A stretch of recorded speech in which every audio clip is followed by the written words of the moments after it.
मराठा क्रांती ठोक मोर्चाच्या रमेश केरेंनी आता ठाकरेंनंतर अजित पवारांच्या दारावर आंदोलन केलंय। त्यावरून जरांगेंनी निशाणा साधलाय भाजपवर, तर केरे यांचा भाजपशी कोणताही संबंध नसल्याचा दावा रावसाहेब दानवेंनी केलाय। पाहूया। उद्धव ठाकरेंच्या मातोश्री बाहेर आंदोलनानंतर मराठा क्रांती ठोक मोर्चाचे रमेश केरेंनी आता अजित पवारांनी आरक्षणावर भूमिका स्पष्ट करण्यासाठी आंदोलन केलं। मंत्रालयात दाखल होऊन त्यांनी अजित पवारांच्या पक्षाला भूमिकेबद्दल स्पष्टीकरण मागितलं। मात्र रमेश केरेंसारख्या माणसांना आता भाजप उभं करत असल्याचा आरोप मनोज जरांगेंनी केलाय। छगन भुजबळ हे मराठा समाजाला ओबीसी मधून आरक्षण भेटावणे म्हणून विरोध करू राहिले आणि ते छगन भुजबळ अजितदादांच्या पक्षामध्ये आहे। त्यामुळे अजितदादांना आम्ही विचारणार की मराठा समाजाला ओबीसी मधून आरक्षण भेटावं म्हणून तुमची काय भूमिका आहे ती भूमिका स्पष्ट करा। तुम्ही जाताय याचा अर्थ तुम्ही मुद्दाम जाताय आणि फडणवीसांचं ऐकून जाताय असं त्याचा अर्थ होतोय।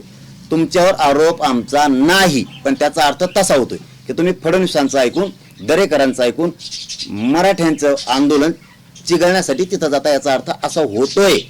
तुम्ही समाजाचे बांधव तुम्ही समजून घ्या।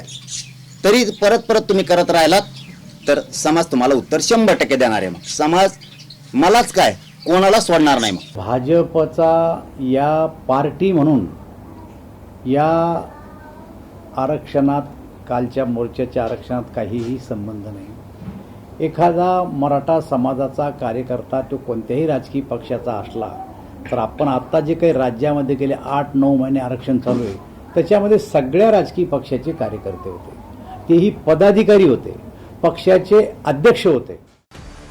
आरक्षणावर शरद पवारांनी आपली भूमिका स्पष्ट करावी अशी मागणी भाजप नेते करतायत। तर दुसरीकडे मराठा क्रांती ठोक मोर्चाच्या केरेंनी आता ठाकरेंनंतर अजित पवारांना भूमिका स्पष्ट करण्यासाठी आंदोलन केलंय। Bureau report, TV9 Marathi.